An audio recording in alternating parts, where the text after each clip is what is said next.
Peu de gens le savent, mais il y a un gros problème dans ce monde. Nous sommes encore trop peu de chercheurs de vérité assez éveillés pour le comprendre. Le nouvel ordre mondial va bientôt asseoir sa domination sur le monde au travers des élites politiques dominantes et pédophiles qui nous manipulent grâce aux médias sionistes à la solde du système. On nous ment. Chaque fois qu'un événement important se produit, il est dissimulé par la CIA. Les intellectuels et les scientifiques ne valent pas mieux. Ce sont des gauchistes formatés par le système. On ne peut pas leur faire confiance. On ne peut faire confiance qu'aux gens sur Internet qui sont contre le système. On ne peut pas parler de théories du complot, elles sont avérées indiscutables. Nous nous devons d'être plus intelligents que les moutons qui regardent BFM TV. Nous y croyons, nous avons la foi. Et tous ceux qui essayent de nous dire le contraire ne sont que des agents de propagande du gouvernement. Et le pire d'entre eux, c'est le débunker. Oui, vous savez, ces gens étranges, minoritaires sur Internet, qui connaissent les théories du complot mais qui refusent obstinément d'y croire. Souvent, ils ont fait des études universitaires et essayent de nous faire croire qu'il faut toujours raisonner par la méthode rationnelle et scientifique pour comprendre un événement.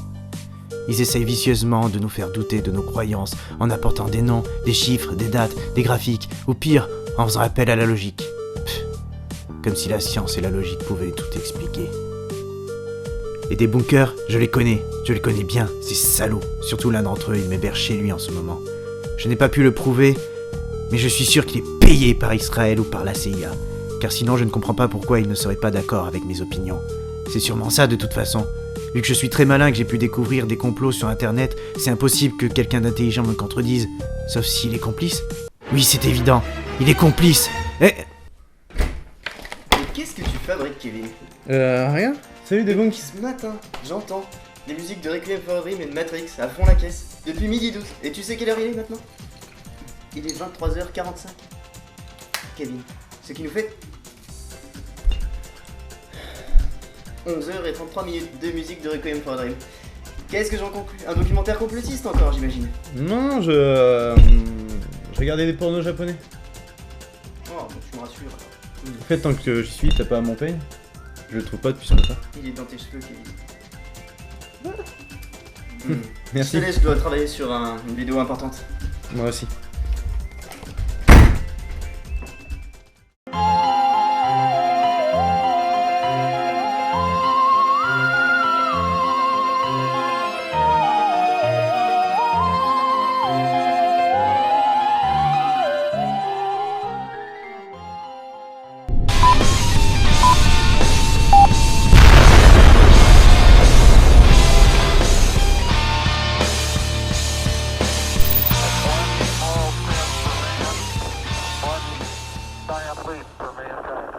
Bonjour à toutes et à tous. Comme vous l'aurez compris, le but de cette chaîne est de traiter des théories du complot, des croyances et des pseudosciences, et si possible de les débunker.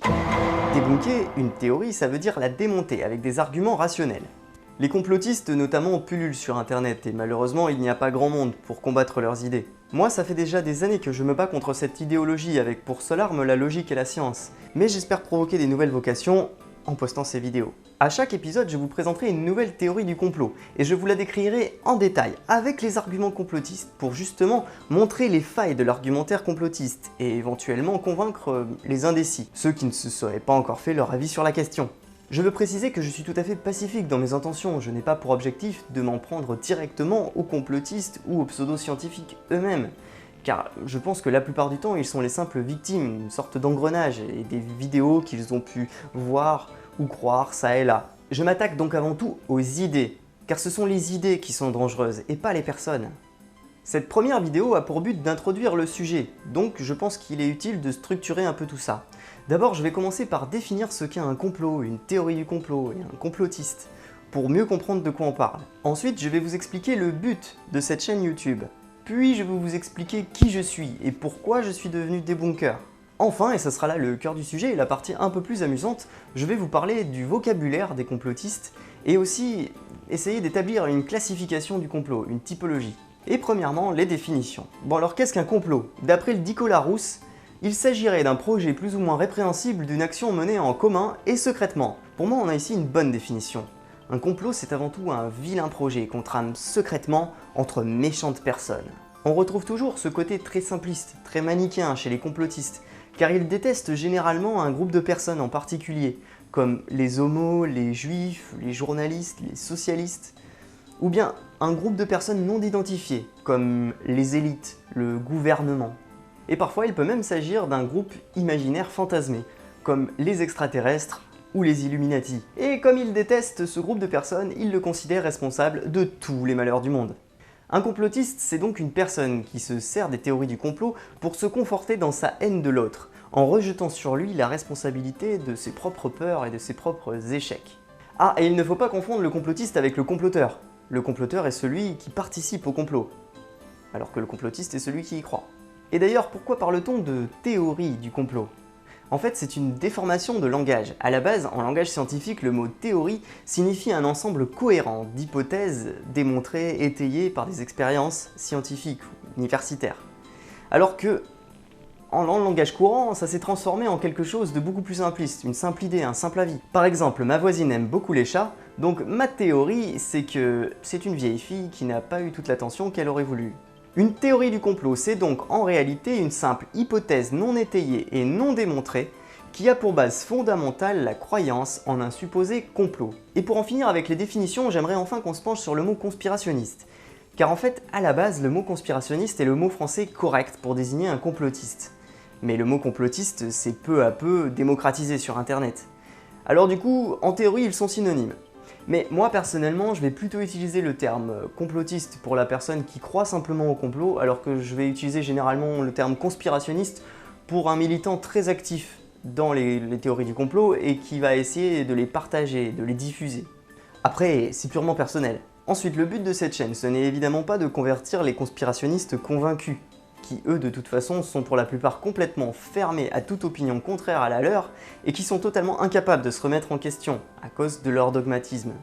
Notre objectif est donc un peu moins ambitieux, il est avant tout d'informer les indécis qui ne se seraient pas encore fait un avis sur la question, et puis de montrer aussi sur internet que ce n'est pas les complotistes qui ont le monopole des idées. Il y a aussi une minorité de gens qui réfléchissent. Vous trouverez aussi un catalogue de liens et de sources sérieuses dans la description de chaque vidéo sur chaque théorie du complot, afin que vous puissiez vous aussi vous adonner au debunking de théories du complot sur internet ou ailleurs. Et oui, j'emploie un mot anglais ici, et j'assume, parce que c'est plus facile à dire que démystificateur, et moins long aussi.